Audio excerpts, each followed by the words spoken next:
Level 1. The selectee. You are 12. The classroom is quiet in the specific way a room goes quiet when it is being watched. Chalk dust hangs over rows of desks at a first senior middle school, and you are solving equations you were told would matter someday, though no one has said why.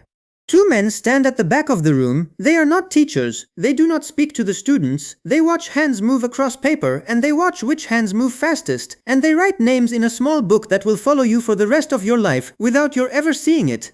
Kim Hyun-kwang, a defector who once trained programmers inside the system, has described how this works. Scouts move through schools scoring math and science aptitude, quietly building lists for a pipeline that feeds the country's cyber and technical institutions years before anyone tells the child what they are being fed into. You do not know the word recruitment. You know only that a stranger wrote something down after watching you solve a problem, and that your teacher's posture changed toward you the next day. There are 10 levels above this room. You will not hear that number for years. What you will learn first is smaller and colder. Being noticed is not the same as being safe. A boy who is chosen does not choose anything yet. Level 2. The cadet. The wire around the campus is the first thing you learn to stop seeing. After a while, a fence is just weather. You are one of roughly 100 students inside a class that started with 2,500 applicants. Jang Se-yul, who trained here himself, has described the arithmetic of it. The University of Automation runs a 5-year program split across 5 tracks: hacking, programming, computer engineering among them, and the funnel narrows so hard that most of the people who wanted this seat never had a chance at it. You have it. You did not choose the track. The track chose you, based on the same aptitude someone wrote down when you were 12. Outside contact ends here, quietly, without a ceremony. No visits home that aren't scheduled and supervised. No letters that aren't read first. You learn to write nothing you would not want read aloud in a room you cannot see. Your classmates become the only witnesses to your life, and even they are careful with each other, because everyone understands, without being told twice, that the campus is also listening to itself. You spend nights on problem sets that would take civilian engineers a semester. You are 17. You have never used the open internet. You will not use it for years, if ever. What you train on is a closed, mirrored version of it, built so the outside world can be studied like a specimen instead of lived in. The price of a seat here isn't tuition. It's the part of you that used to talk to people freely. You stop noticing the wire. You start becoming it. Level 3. The technician. The dispatch order arrives on a single sheet, and it does not explain itself. You are assigned. The paper says only a bureau number, not a purpose. Office 121.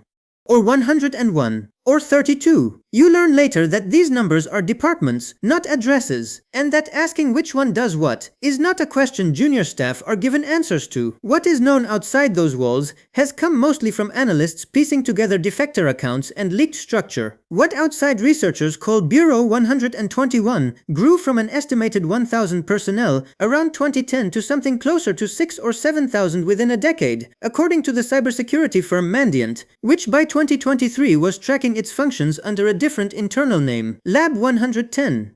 You are one line inside a number that size. You do not think of yourself as part of an army. You think of yourself as someone who is finally allowed to touch a real network instead of a simulated one. The first time you get inside a live system that isn't a training exercise, something changes in your chest that isn't excitement and isn't fear. It is closer to vertigo, the sense of a floor that used to be solid turning out to have another floor beneath it. Nobody debriefs you afterward.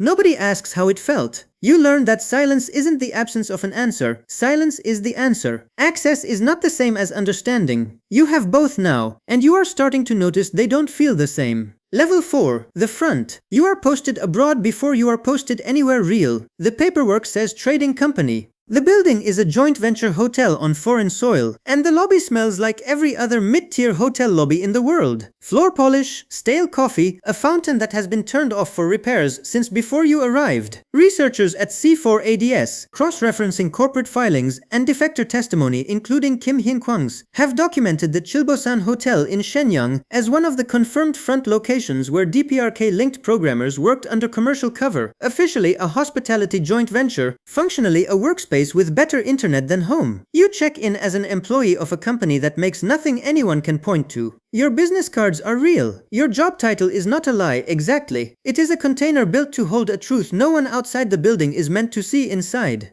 The first time a stranger at the front desk asks what your company does, you answer smoothly, without a pause that would give you away. It surprises you, not that you lied, but how little it cost you. You call home twice a month, on a schedule someone else set.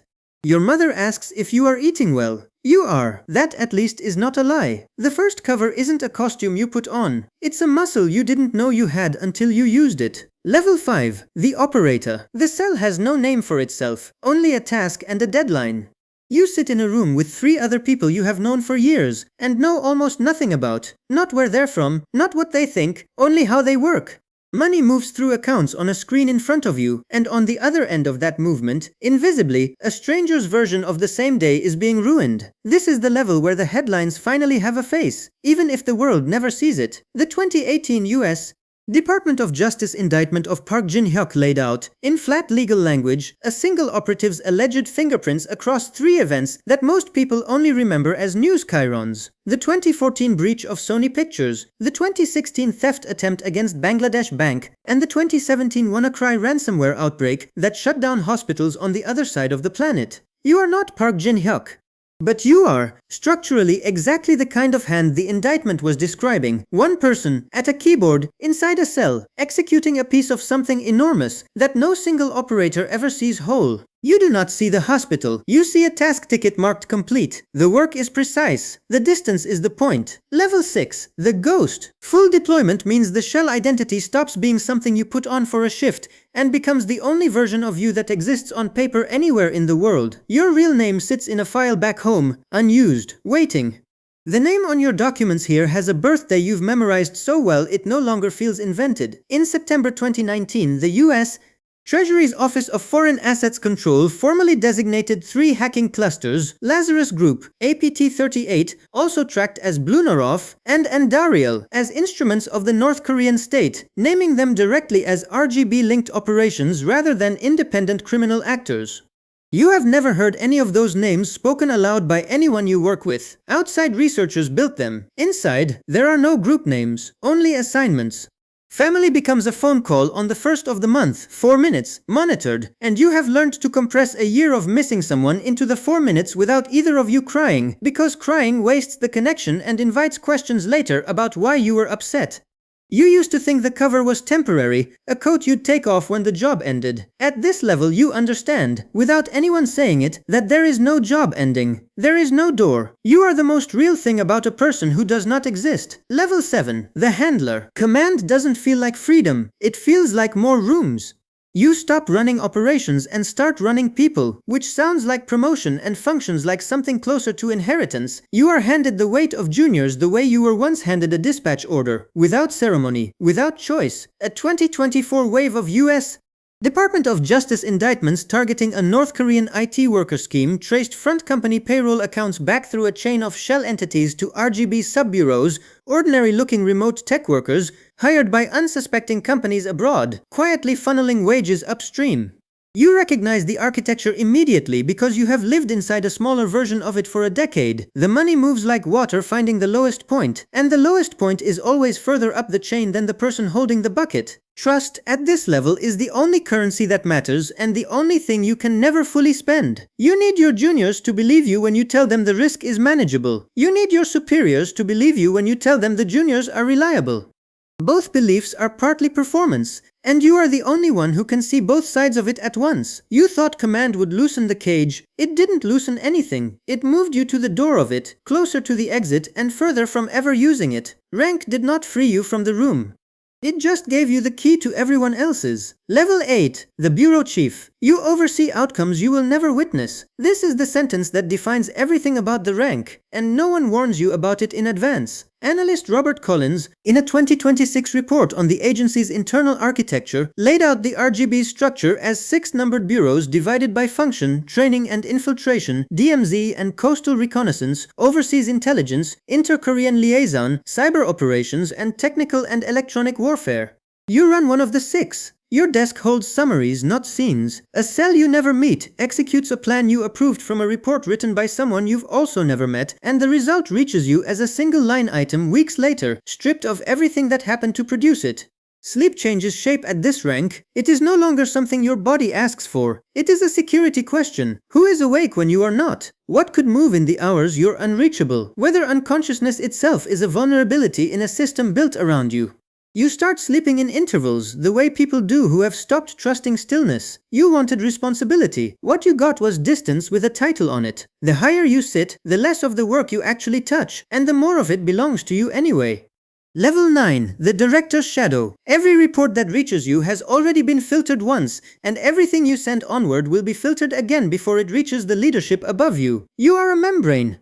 Information passes through you changed, and you are never entirely sure how much of what you're told is the truth and how much is the truth someone below you decided you could bear. In March 2010, the South Korean corvette Cheonan sank near the disputed maritime border, killing 46 sailors. A multinational international investigation concluded the vessel had been broken apart by a North Korean torpedo.